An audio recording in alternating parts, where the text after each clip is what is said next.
Vamos a iniciar con una oración aquí para estar con Marino, el tiempo que pueda disponer aquí de nosotros también, en el nombre del Padre, y del Hijo, y del Espíritu Santo. Amén. Amén.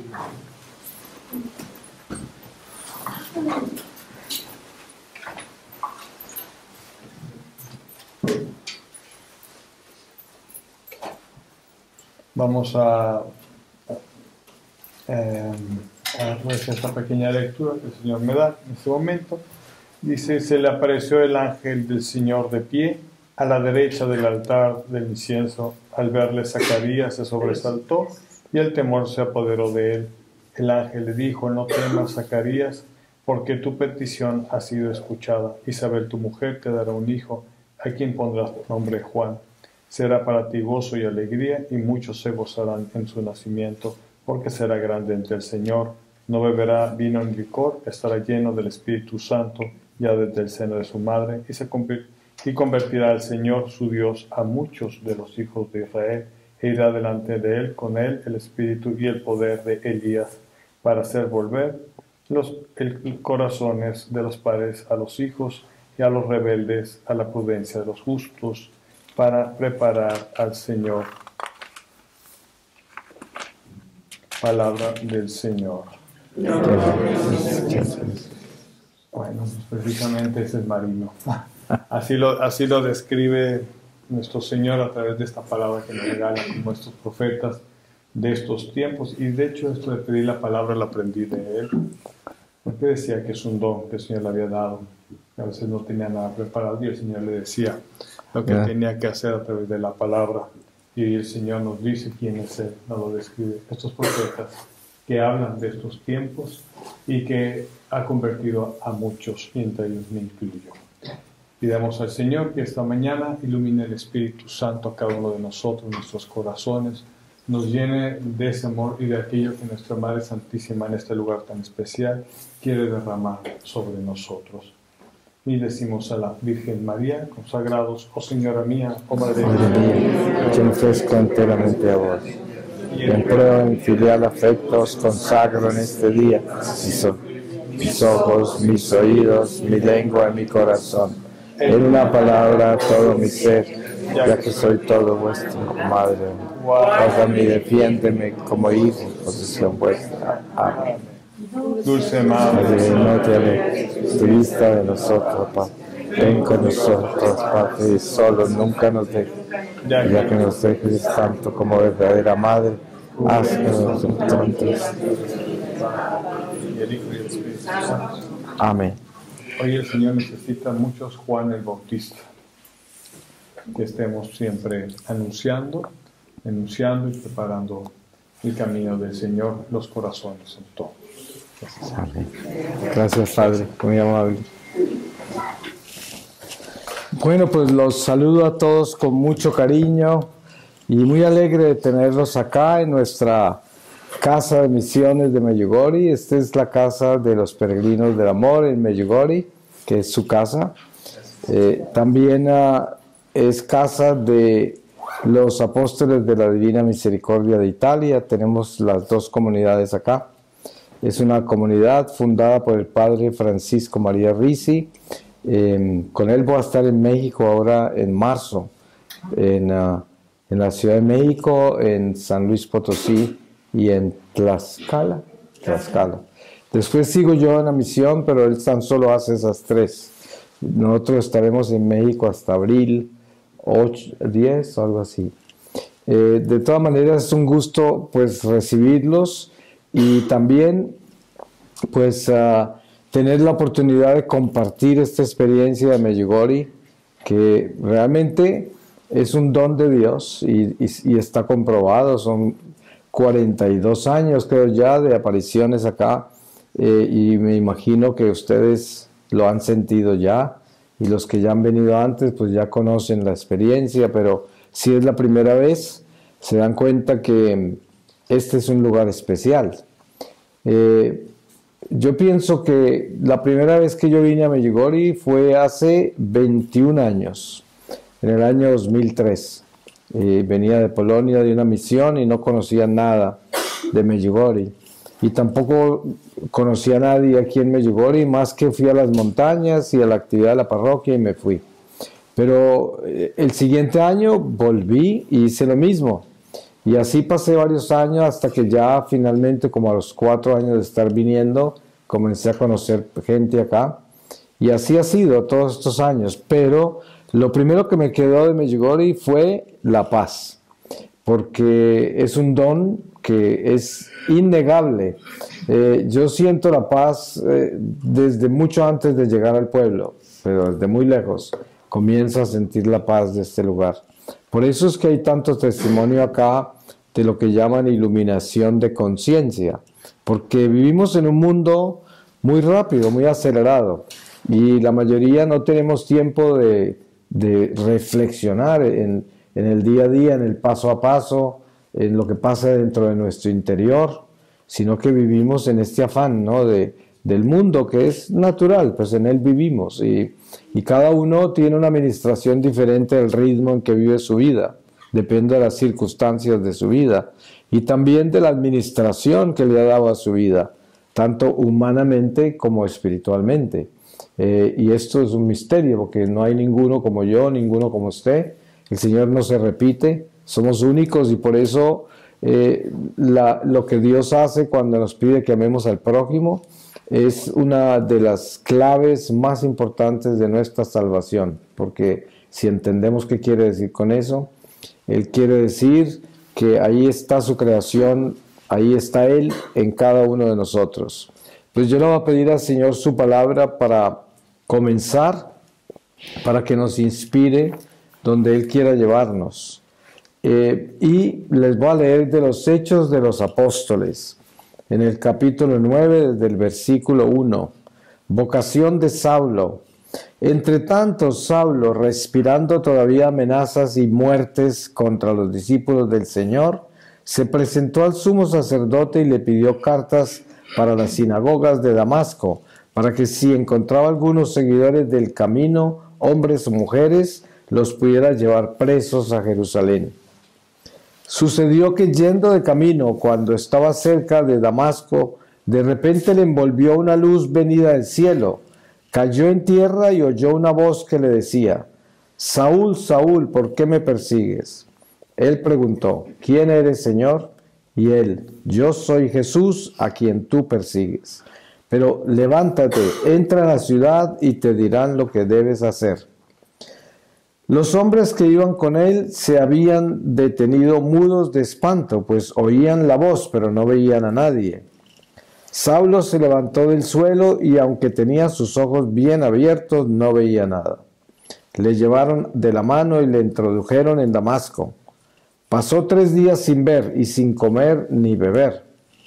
Había en Damasco un discípulo llamado Ananías. El Señor le dijo en una visión: Ananías. Él respondió: Aquí estoy, Señor. Y el Señor: Levántate y vete a la calle recta y pregunta en casa de Judas por un de Tarso llamado Saulo. Mira, está en oración y ha visto que un hombre llamado Ananías entraba y le imponía las manos para recobrar la vista. Respondió Ananías: Señor, he oído a muchos hablar de ese hombre y de los muchos males que ha causado a tus santos en Jerusalén, y que aquí tiene poderes de los sumos sacerdotes para apresar a todos los que invocan tu nombre. El Señor le respondió: Vete pues, este me es un instrumento elegido para llevar mi nombre ante los gentiles, los reyes y los hijos de Israel. Yo le mostraré cuánto tendrá que padecer por mi nombre. Fue Ananías, entró en la casa, le impuso las manos y le dijo: Saúl, hermano, me ha enviado a ti el Señor Jesús, el que se te apareció en el camino por donde venías, para que recobres la vista y te llenes del Espíritu Santo. Al instante cayeron de sus ojos unas como escamas, y recobró la vista, se levantó y fue bautizado.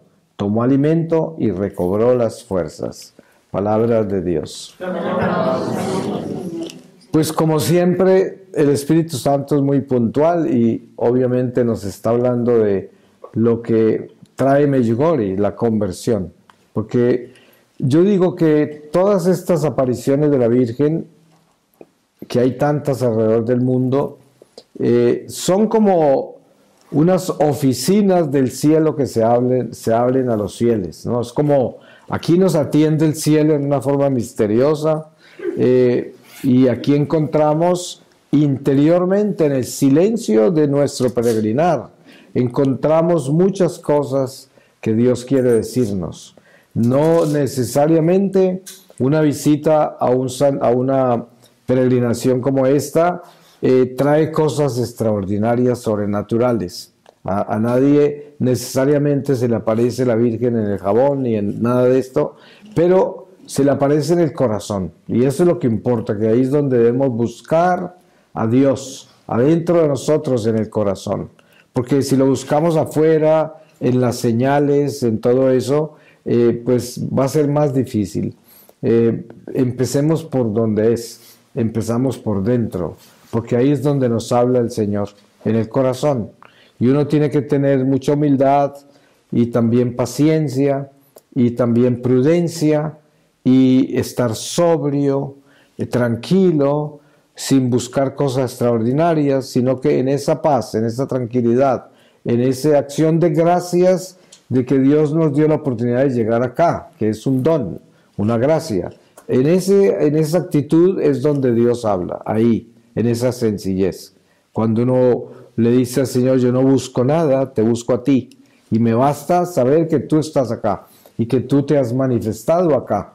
En el último mensaje del 25 de enero, a la vidente María Pavlovich, que recibe mensajes todos los días, pero el 25 de cada mes es público, es para publicarlo, los otros son privados. Pero en ese mensaje último, curiosamente, la Virgen solo dijo que oráramos mucho, que oráramos. Es lo que pidió. Solo dijo eso, oración.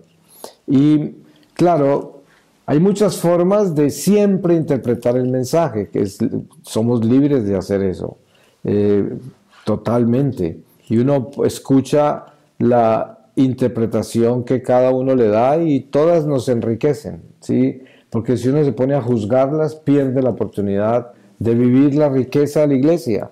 La riqueza de la iglesia son los corazones, y en cada corazón late el Espíritu Santo en una forma particular. A nosotros nos han bautizado con el Espíritu de Dios, y lo más lindo de ese bautismo es que el Espíritu Santo se manifiesta en nuestra vida de acuerdo a lo que somos. Miren que usted escucha y lee los profetas de todos los tiempos, y de acuerdo a la cultura, el ciclo en que vivieron, los tiempos en que estaban, así hablaba el profeta. O sea, el Señor nunca se ponía a hablar en otra forma diferente a la que la gente entiende y en el tiempo que están viviendo. O sea, de que nosotros hoy hablamos el lenguaje de hoy, solo que la palabra de Dios es siempre la misma, porque nunca pasa, es eterna, y cuando leemos la palabra, es la misma palabra que Dios dio, tanto en el Antiguo Testamento como en el Nuevo Testamento con Jesús y sus apóstoles, pero es una palabra que tiene vida eterna, es la misma verdad.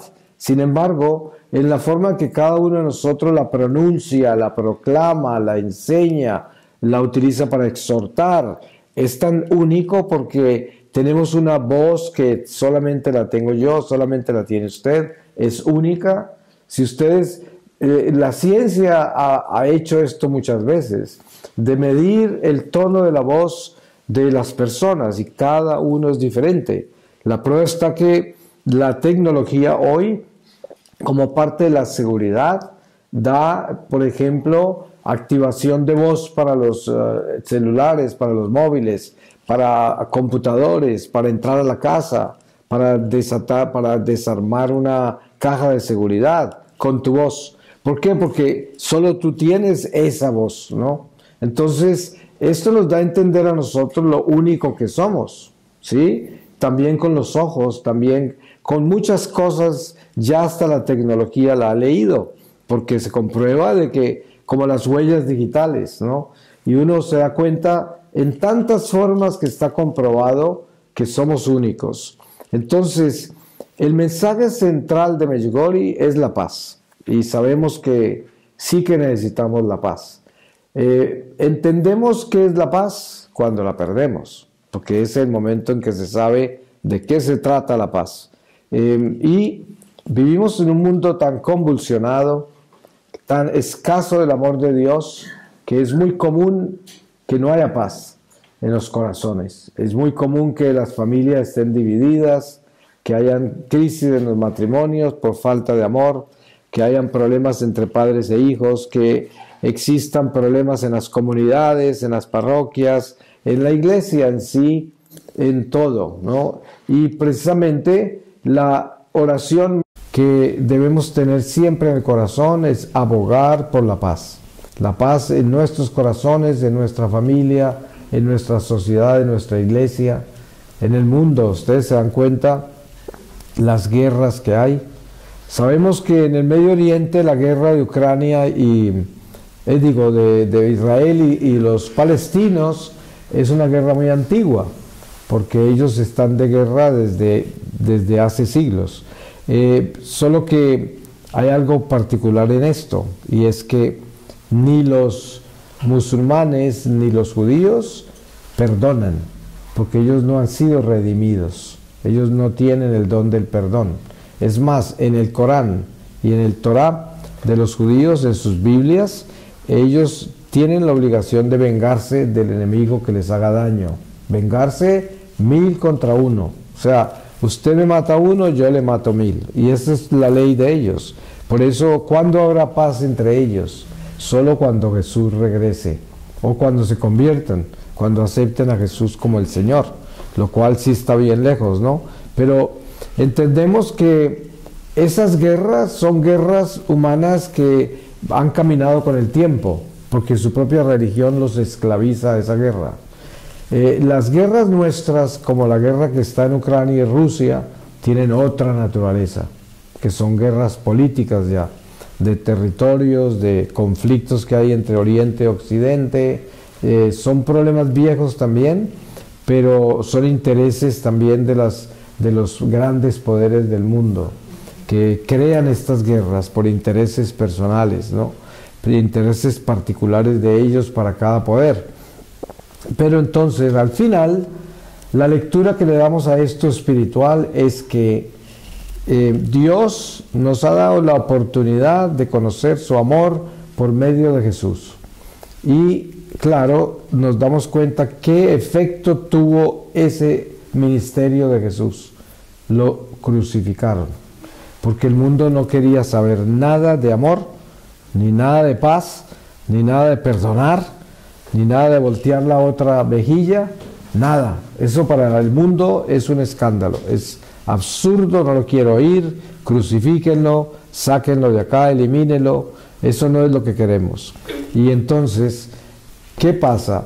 Cuando leemos el catecismo de nuestra Iglesia Católica, donde está todo el secreto de la vida nuestra en Dios, que es lo que la Iglesia nos da para que tengamos como ese manual de vida en Dios, el catecismo. Y ahí dice que uno de los enemigos del hombre es el mundo. Y esto hay que mirarlo con cuidado, porque Jesús confirma esto cuando dice: el príncipe de este mundo se llama Satanás. Ahí también nos muestra dónde estamos. En una de las tentaciones a Jesús en el desierto, de Satanás a Jesús, le muestra todos los reinos de la tierra y le dice: todo esto me ha sido dado a mí, si te postras y me adoras, te lo doy. Más claro no puede estar. El mundo está en manos del diablo, dice San Juan Evangelista. Él dice: todo el mundo entero está en manos del diablo. Ahora, sabemos que para que nosotros podamos estar libres del demonio, tenemos que estar con Jesús en la cruz. Es de la única manera, porque en esa cruz es que Él nos liberó. Entonces, Él nos invita a que entremos a esa cruz para que estemos libres del diablo. Ahora, las Escrituras hablan con claridad en la palabra revelada por el Señor de que éramos prisioneros del diablo por el pecado, de que estábamos en la cárcel del pecado, y además, algo más radical todavía, estábamos muertos. si uno mira esto con cuidado, se da cuenta de lo radical que es esta información. Porque humanamente usted no entiende por qué le están diciendo que está muerto en el pecado si usted se siente vivo, ¿no? No tiene sentido, natural. Por eso los discípulos y la gente que seguía a Jesús, cuando Él predicaba, muchos no lo entendían y muchos se iban aterrados y decían, este hombre está loco, porque el idioma de Él era espiritual. Sobre todo cuando les dice, tienen que comer de mi carne y beber de mi sangre. Todos se fueron, pensando que los estaba invitando al canibalismo, ¿no? Que iban a entender, no entendían ese lenguaje espiritual. Y aún hoy, en nuestra iglesia, a pesar de estar bautizados, de tener el Espíritu Santo, que es la sabiduría de Dios que nos da el entendimiento de la palabra revelada, sin embargo, hoy muchas de estas verdades nos asombran, no las entendemos, no queremos compenetrarnos en ellas, porque sabemos que si nos compenetramos en ellas, tenemos que cambiar. Muy sencillo. Si uno lee la palabra y el Señor dice, si este ojo te hace pecar, sácatelo. Si este brazo te hace pecar, córtatelo. Es mejor que entres sin un ojo o sin un brazo al reino de Dios que con el cuerpo entero a los infiernos. Y uno, al leer esto, dice, pues será un lenguaje metafórico, es simbólico, es algo que el Señor está mostrando como un ejemplo. Pero no se imagina que es en serio, que es así de radical, que es que el pecado lo tiene que uno tumbar en esa forma. Como dice San Juan el Bautista, San Juan decía, el hacha está puesta sobre la raíz, arrepiéntese y confiesen sus pecados, que ya viene el Señor, viene el reino de Dios. Esa imagen del hacha puesta sobre la raíz es una imagen directa al Evangelio de Jesús, en la que Él habla de que si ese ojo te hace pecar, que te lo saques. Eso quiere decir, el pecado tan solo se puede tumbar de raíz. Uno no puede ir a medias. Yo viajo por el mundo en este ministerio que el Señor me confió, y veo muchas personas por donde paso que las vuelvo a ver un año después o 2 años después, cuando regreso a esas ciudades o a esos lugares. Y yo le pregunto a la gente, bueno, ¿cómo van? Y algunos dicen, ahí voy. Dice, pero ¿cómo va? No, pues un poco mejor. Ya fornico un poco menos, ya robo un poco menos, ya miento un poco menos. Y digo yo, ahí va, pero para el infierno. Uno no puede ir a medias. Si uno o se convierte o no se convierte, porque usted qué va a saber cuándo se va a morir. O sea, si usted se muere y aparece ante Jesús y le va a decir que ahí voy, ahí va. Sí, la realidad de nuestra fe es absolutamente radical. Uno no puede negociar con el pecado. O se convierte o no se convierte. O es de Dios o es del diablo. Cuando a uno le dicen, a veces una niña llega con su novio y la mamá le pregunta, ¿y este muchacho qué? ¿Qué crees? Él es medio bueno, mamá. Ahí medio. Digo, no, mijita, ese es malo, porque no hay nadie medio bueno, ¿no? Si no es bueno, es malo. Pero no venga con medio bueno acá. Ese le va a arruinar la vida.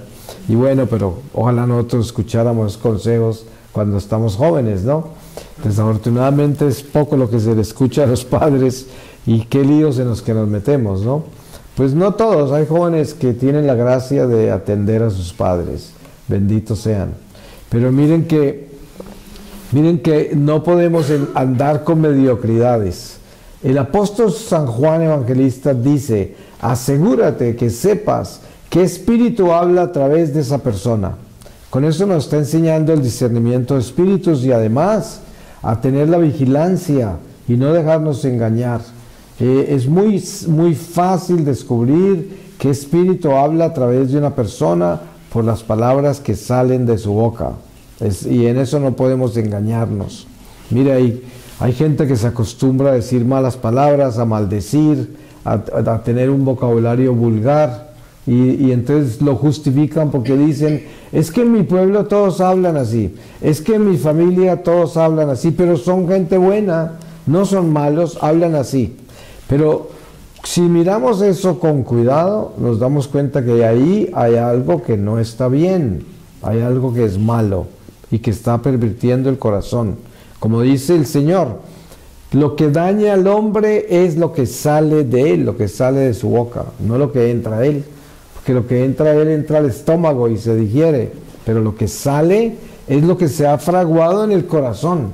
En el corazón es donde comienzan todos los males, el adulterio, la mentira, la venganza, todo aparece en el corazón y también las cosas buenas, claramente. Pero uno, para discernir espíritus, basta con escuchar lo que está hablando una persona. Ahora, hay que tener en cuenta una cosa muy importante, y es que el diablo se viste de luz. Entonces a veces hay personas muy astutas que hablan muy bien y se hacen pasar por ángeles y son demonios, ¿no? Son lobos vestidos de ovejas y hablan perfecto y nunca van a decir una mala palabra. Y esos son los que más engañan porque parece que fueran buenos, porque actúan como buenos. Es como un billete falso, para que sea un buen billete falso, tiene que ser como el 99,9% que parezca real, pues porque de esa forma se puede estafar, ¿no? Pero des en cuenta que ese punto que le falta es precisamente lo que lo hace falso. No es de verdad ese billete, es falso, a que sea 99,9 que parece real, pero no, es falso, aunque sea que parezca un puntico nada más falso, es todo falso. Y eso es lo que sucede con los espíritus. La gente mala a veces puede aparecer 99,9% buena. Y cuando menos piensa uno, la sorpresa, era mala y ya le ha hecho daño a uno, ya lo ha engañado, ya le ha dicho mentiras, ya lo ha confundido, lo ha metido por otro camino, y así son las cosas. Y uno ciegamente se deja llevar por personas así. Cuando se da cuenta es muy tarde, ya le ha hecho mucho daño. Pero bueno, para que nosotros tengamos la seguridad de que nosotros vamos a tener la protección de Dios en todo lo que hacemos, necesitamos vivir en gracia de Dios. Eso lo sabemos, la condición número 1. Mire, estas montañas que hay acá, la montaña de la aparición, la montaña del Vía Crucis, no sé si tendrán la oportunidad de subirlas. ¿Van a subir las dos? ¿O ya las subieron? Nada más una, la aparición. Bueno, hay una diferencia muy grande cuando uno sube esa montaña bien confesado, en gracia de Dios, arrepentido, con ganas de cambiar, que cuando sube uno pensando a ver si se va a convertir, pensando a ver si se va a confesar, pensando a ver si va a dejar de ser malo. Son dos experiencias muy diferentes, porque es como el hijo que viene a visitar a su madre y realmente no la quiere, pero la viene a visitar porque es como un deber que tiene de venir a verla, a cambio del otro que viene porque la ama, la viene porque la ama entrañablemente y viene a abrazarla, acompañarla con amor. Son dos visitas diferentes, muy diferentes. Y es muy parecido a lo que estoy hablando de la montaña. Es muy diferente el que sube esa montaña con un corazón que todavía no es de Dios, sino que es un corazón de sí mismo, corazón egoísta que todavía está en yo soy. Y el otro que está arrepentido, que se confesó, que quiere entregarle a Dios su vida, que quiere cambiar, que reconoce que ha sido malo y que quiere ser bueno. Ese es el mejor momento para Dios con un alma, cuando usted reconoce lo malo que ha sido y lo bueno que quiere ser, y puede agachar su cabeza y reconocer quién es, y en ese momento entra el Espíritu Santo con más fuerza a levantarnos a otro nivel, hasta el punto que en una peregrinación como esta usted puede radicalmente cambiar su vida. Como decía antes, no necesariamente en una peregrinación como esta pasan cosas sobrenaturales extraordinarias. A veces Hay regalos especiales, alguien toma una foto y aparece la Virgen en la foto, eso sucede mucho, ¿no? O también se sana la gente de enfermedades físicas, mentales, espirituales. Aquí viene mucha gente posesa, llena de demonios, y aquí se han liberado solo en una aparición, o solo subiendo la montaña, o solo en la oración al Santísimo en la parroquia. Han sucedido milagros impresionantes, ¿no? O sea que también eso está dentro del peregrinar. Pero el más importante peregrinar de todos es el interior, es lo que pasa dentro de nosotros. Ahí es donde está el secreto, donde no hay cosas extraordinarias, sino donde hay decisiones extraordinarias, donde yo encuentro en una forma muy sencilla, muy básica, muy simple, de que es necesario cambiar, de que yo tengo que volverme mejor, de que yo tengo que dejar las cosas malas y de que yo quiero ser bueno. Eso de por sí ya es el cambio radical de su vida. Si no hay eso, no hay cambio, no hay nada, no se va a mejorar, no se va a volver mejor persona. Porque miren, un examen de conciencia importante.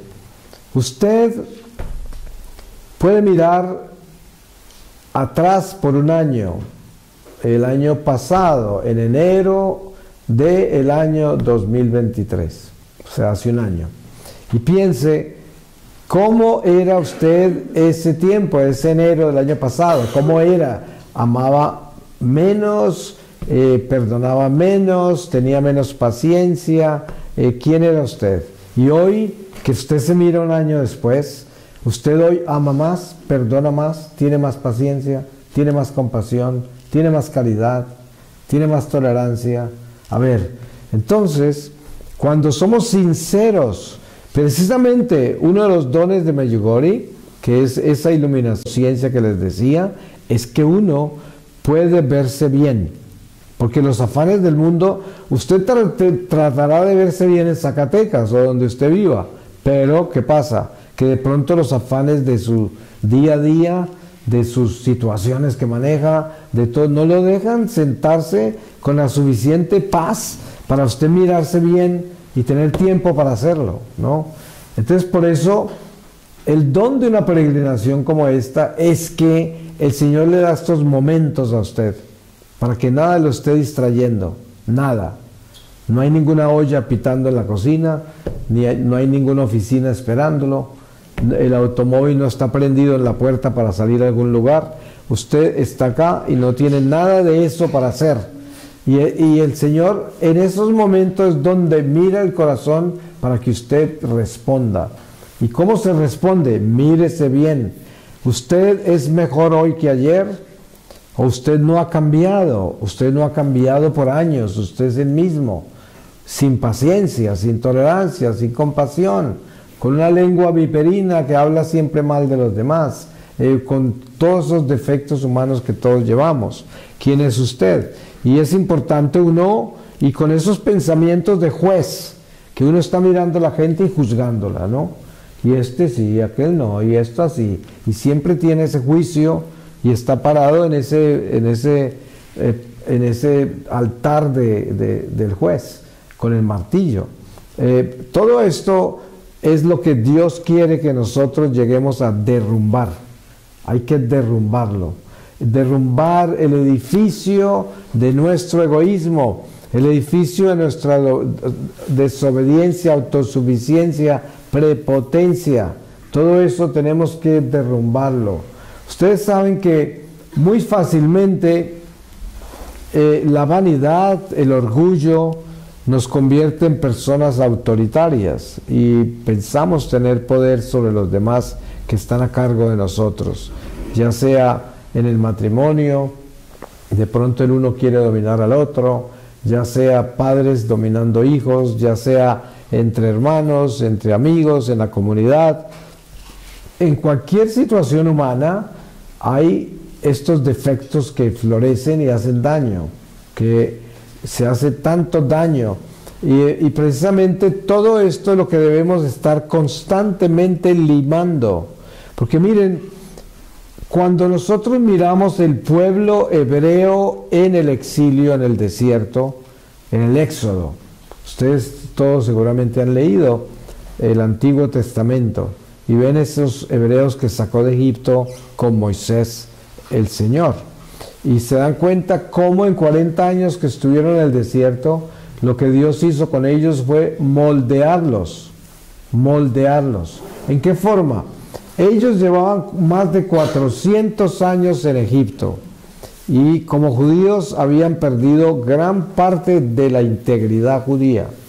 Y entonces Dios tenía que limpiarlos, exorcizarlos de todos los dioses falsos que ya adoraban de los paganos de Egipto, de toda esa idolatría del paganismo egipcio.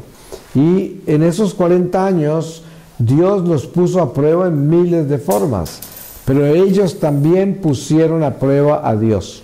Incluso hay un salmo que habla de eso, cuando dice: si hoy oyeres mi voz, no endurezcáis el corazón como en Meribá, un pueblo maleado de incredulidad que me tentaron. Sí, el Señor se queja de lo que ese pueblo hizo con Dios.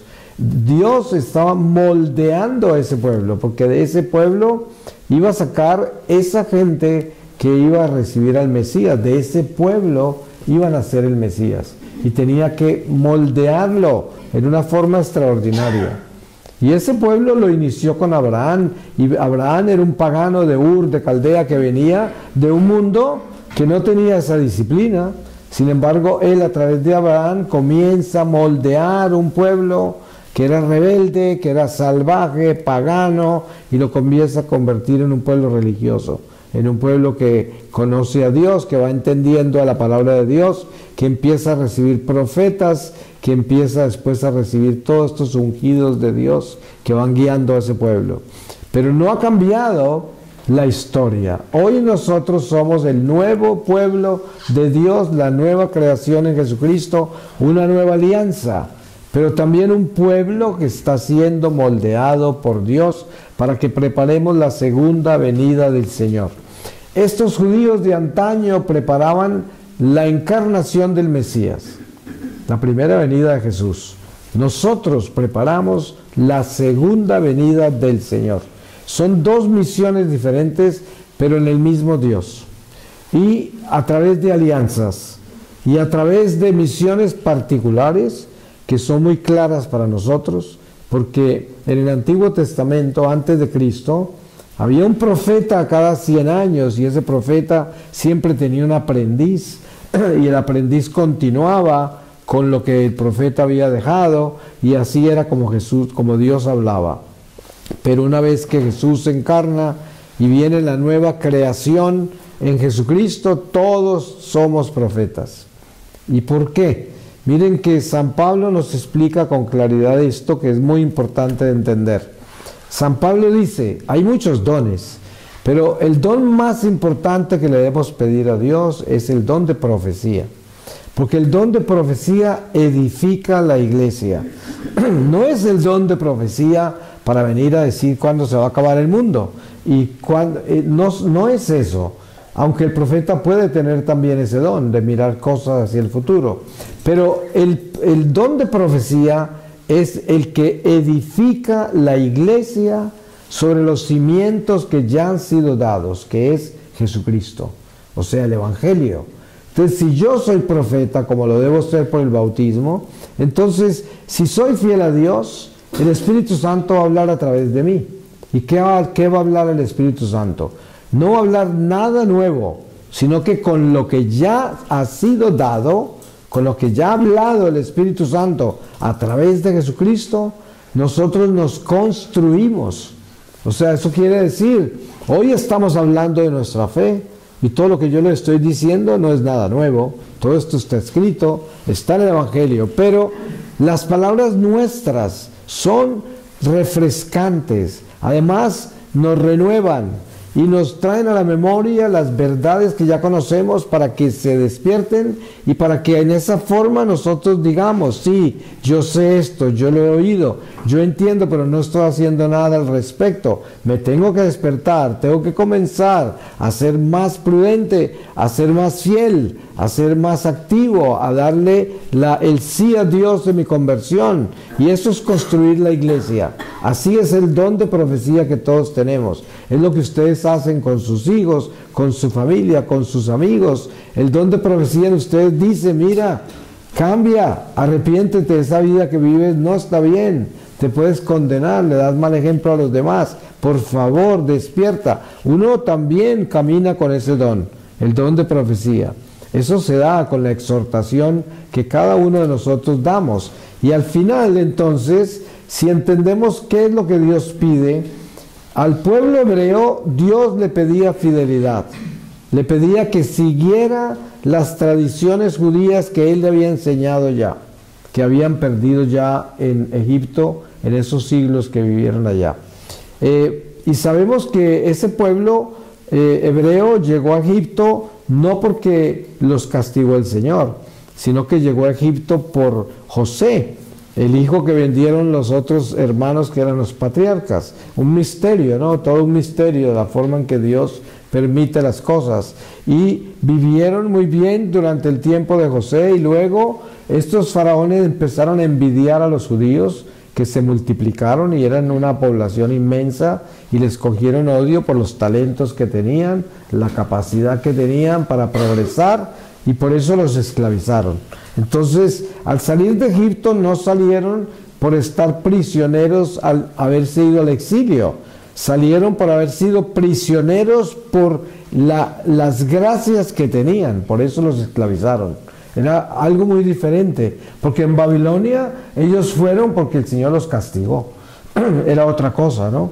En cambio a Egipto llegaron porque a través de José el Señor los bendijo en una hambruna terrible, a Jacob y a sus otros hijos, y son dos cosas diferentes. Entonces, nosotros llegamos acá como pueblo de Dios, llegamos acá porque Dios nos escogió, porque somos un pueblo escogido, separado, predestinado. Es muy importante que como católicos sepamos quiénes somos. Hay mucho católico que no sabe quién es, que no sabe la trascendencia y la importancia que es haber sido bautizado católico. Primero, tenemos que saber algo. Nadie se hace católico por voluntad humana. Nadie. Todos somos escogidos. Con nombre propio somos escogidos. Miren que el Señor quiere que nosotros entendamos que cuando estábamos en el vientre de nuestra madre, ya éramos católicos. Mucha gente se convierte a la Iglesia Católica a los 80 años. Yo he conocido mucha gente así, pero había nacido para ser católica. Es como Abraham, era un pagano y ya anciano lo llamó Dios, pero desde que Abraham nació estaba escogido para ser Abraham. O sea que lo que pasa es que el tiempo de Dios con Abraham fue cuando él era anciano. Lo mismo Sara, su mujer, y así todos los que Dios llamó a una edad grande, maduros. Y eso pasa, pero otros como nosotros, la mayoría, somos católicos de cuna, como dicen, ¿no? Y somos escogidos desde la cuna, católicos de cuna, pero teniendo en cuenta que somos un pueblo escogido, separado, predestinado. Cuando uno sabe eso, tiene mucha paz, porque se da cuenta que uno no es un accidente. Ustedes saben cuando vienen las sectas protestantes y tratan de derrumbar la imagen de nuestra iglesia y decirnos que nuestra iglesia es falsa, que la fundó Constantino, un emperador romano pagano, el hijo de Santa Elena, y miren ustedes que ellos derrumban la iglesia y le quitan a los católicos ingenuos y católicos que no tienen buena formación católica, les quitan nada menos que este don maravilloso de lo que Dios nos ha dado y la misión que nos ha dado.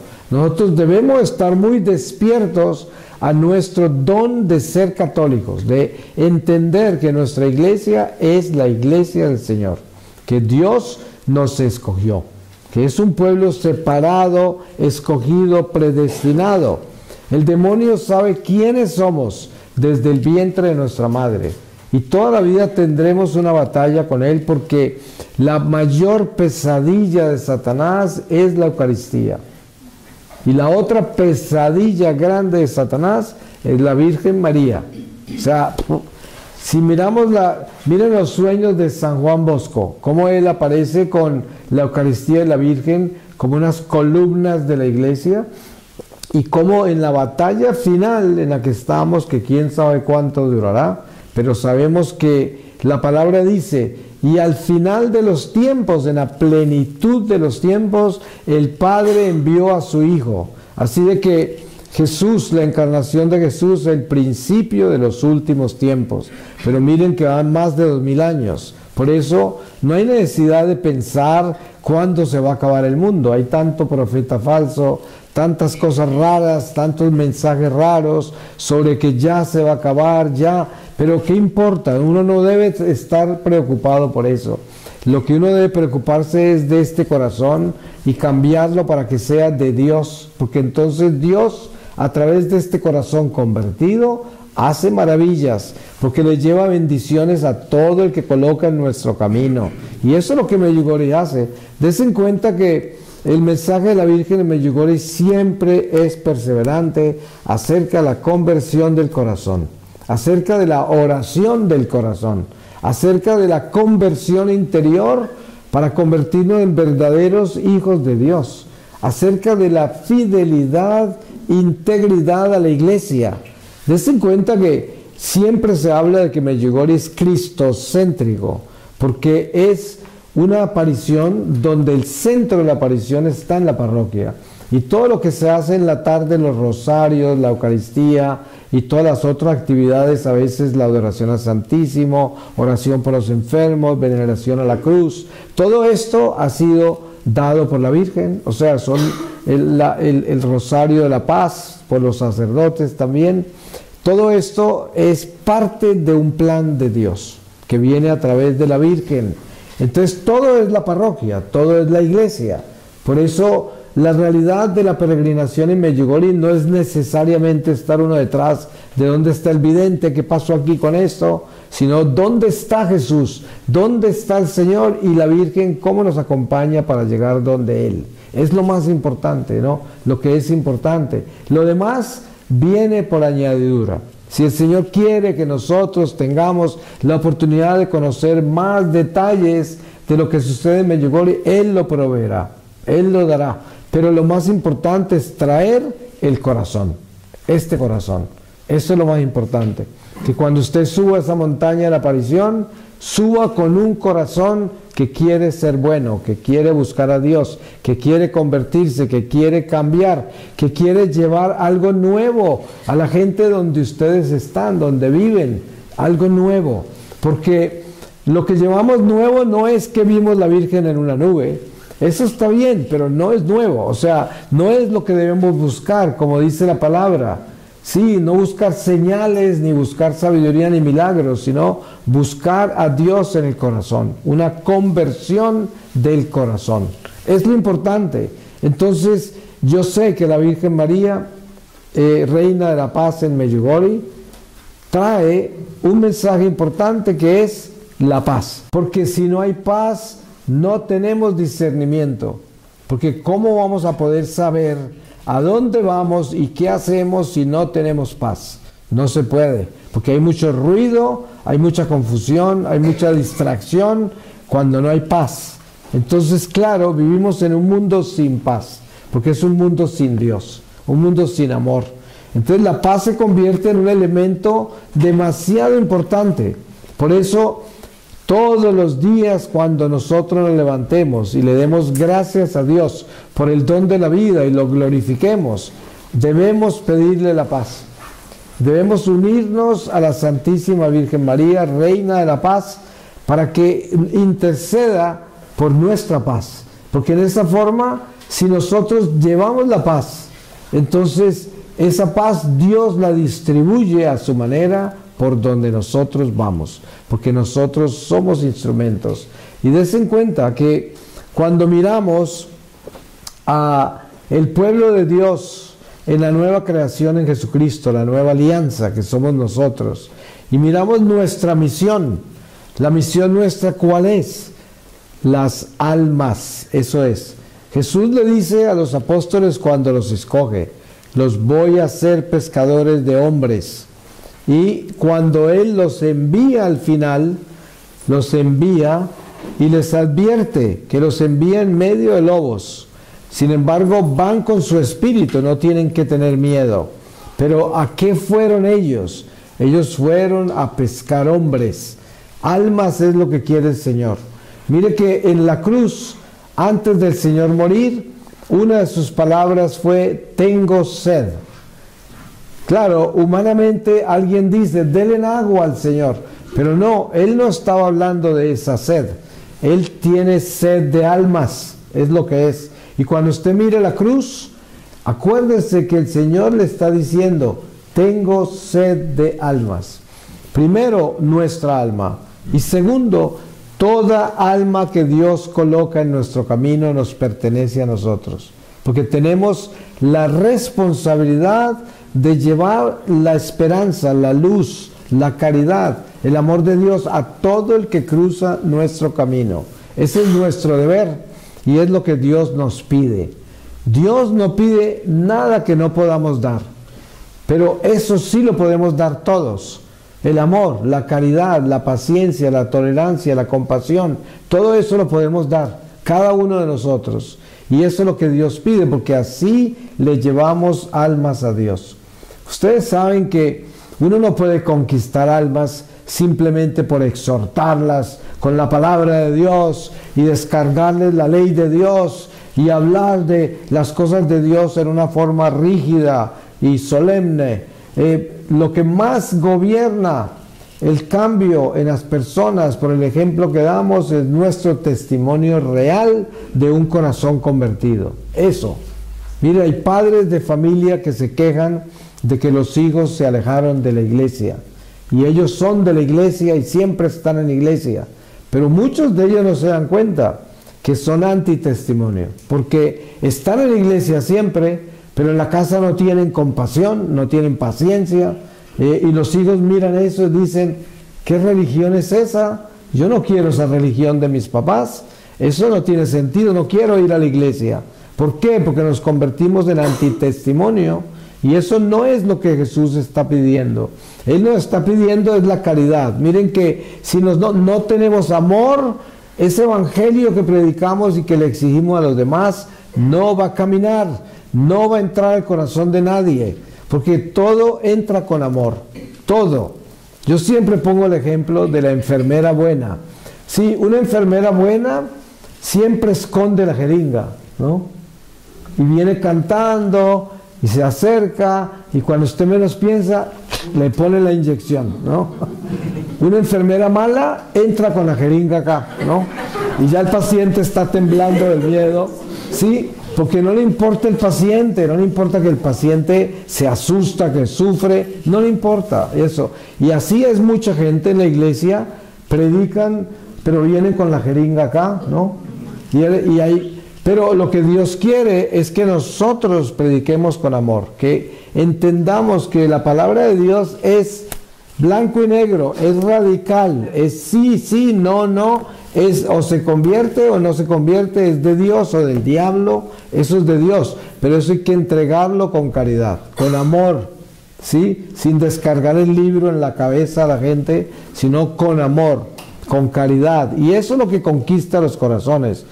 Muchas veces me preguntan los padres de familia, ¿cómo hago yo con mi hijo que tiene unas ideas tan locas? Yo digo, lo que tiene que hacer usted es ser amigo de su hijo, ¿no? Usted tenga paciencia, escúchelo, no lo contradiga, no le diga nada, y usted cuente su verdad, de la misma forma que él le cuenta la de él. Él dice, puede decir barbaridades, usted lo deja, no pelee con él, pero después usted dice sus verdades, con mucha paciencia, con amor, con sentido del humor, y se dará cuenta que se hizo lo que tenemos que hacer, que es no pelear con él, no juzgarlo, no perseguirlo por lo que él está haciendo o diciendo, sino mantener su amistad, pero usted siempre testificando la verdad, siempre.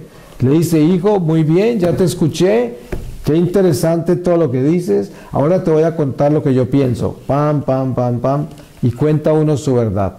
Y esta es la única forma de vivir el Evangelio entre nosotros. No se trata de contradecir. Es que a mí me llega mucha gente y viene y me dice, mira, yo decidí que yo soy lesbiana. Así, ¿no? Y digo, bueno, pues está bien, uno tiene la libertad, cada uno tiene la libertad. Mucha gente viene a decirme, yo decidí que yo soy ladrón. Pues sí, usted tiene la libertad de robar cuando quiera. ¿Quién dice que no? Pero lo que sucede es que hay una ley que uno tiene que decidir si la obedece o no. Porque nadie puede juzgar a la lesbiana o al homosexual o al adúltero o al impuro en todo sentido, sino que uno tiene que presentar la pureza, la verdad que es la pureza, la castidad, el amor a Dios, lo que Dios quiere de nosotros. Y uno simplemente la presenta como la verdad, sin juzgar al otro, sino que Él se presentó, Él testificó lo que quiere hacer, lo que está haciendo. Y yo testifico lo que yo hago, lo que yo creo y lo que yo sé que Dios quiere de nosotros. Y esa es la comunión entre los pecadores.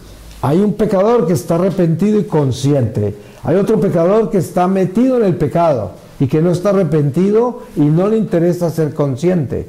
Pero no se trata de pelear entre ellos, sino cada uno testifica su verdad. Y miren, hay algo bien curioso.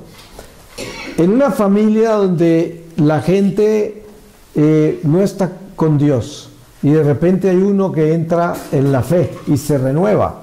Muchas veces pasa por estas peregrinaciones. Alguien viene a Medjugorje en una peregrinación y no estaba muy bien en la fe, regresa todo encendido y en la familia todos están lejos de Dios. Entonces ya le hacen la burla. ¡Ay, llegó el santico! ¡Ay, llegó este! Ahora quién sabe qué nos va a decir todo. Y lo ridiculizan, lo persiguen, pero cuando alguno de ellos tiene un problema grave, ¿a dónde creen ustedes que van? Van donde el santico, y van a decir, ay, tú que estás tan cerca de Dios, después, ahí sí les sirve. Pero miren el ejemplo, lo que sucede es que la gente que no está con Dios sabe que el que está con Dios está bien, aunque lo ridiculicen, aunque lo persigan, aunque ya no le inviten a ninguna parte, porque los hace quedar mal. Sí, entonces, pero en el momento de la verdad, cuando se están muriendo o cuando les pasa algo horrible, a ese es el que llaman. Llaman al que saben que está con Dios. Y por eso uno tiene que tener la seguridad de entender que tener a Dios es tenerlo todo, sin importar si todos me persiguen, sin importar si todos se burlan de mí. Lo importante es que yo tengo lo más importante, yo tengo a Dios. Y eso es lo que vale. Y eso debe ser para nosotros nuestra bandera, que somos de Dios, pase lo que pase, no importa. Voy a terminar con una lectura de la palabra y les voy a leer del Evangelio según San Lucas en el capítulo 17, desde el versículo 22. El día del Hijo del Hombre dijo a sus discípulos: días vendrán en que desearéis ver uno solo de los días del Hijo del Hombre y no lo veréis. Y os dirán, vedlo aquí, vedlo allá, no vayáis ni corráis detrás, porque como relámpago fulgurante que brilla de un extremo a otro del cielo, así será el Hijo del Hombre en su día. Pero antes tendrá que padecer mucho y ser reprobado por esta generación. Como sucedió en los días de Noé, así será también en los días del Hijo del Hombre. Comían, bebían, tomaban mujer o marido, hasta el día en que entró Noé en el arca. Vino el diluvio y los hizo perecer a todos. Lo mismo sucedió en los días de Lot. Comían, bebían, compraban, vendían, plantaban, construían. Pero el día que salió Lot de Sodoma, llovió fuego y azufre del cielo, que los hizo perecer a todos. Así sucederá el día en que el Hijo del Hombre se manifieste.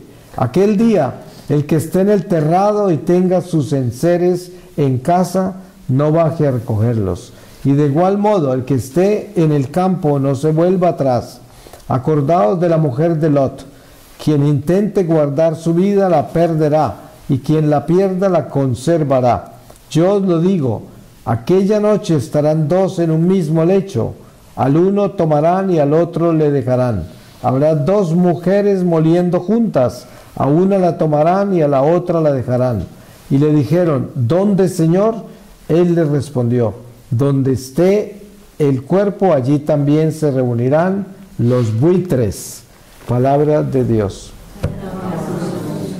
Siempre hay muchas preguntas sobre perder su vida y la ganará. ¿Qué quiere decir eso? Pues es importante entender que cuando nuestra vida está entregada a Dios, eso quiere decir que la vida que yo vivía, que estaba entregada a mí mismo, ya la perdí, ya no me interesa. Es como dice San Pablo, ya no soy yo el que vive, sino Cristo que vive en mí. Eso quiere decir perder la vida por el Señor, que quiere decir, yo ya no busco mis intereses, yo ya no busco mis apetitos, sino que yo quiero hacer todo con Dios. Y mis apetitos y mis intereses tienen que ser los de Dios, lo que Dios quiere en mi vida. Esta es la diferencia, ¿no? Entonces ya le entregamos la vida a Dios.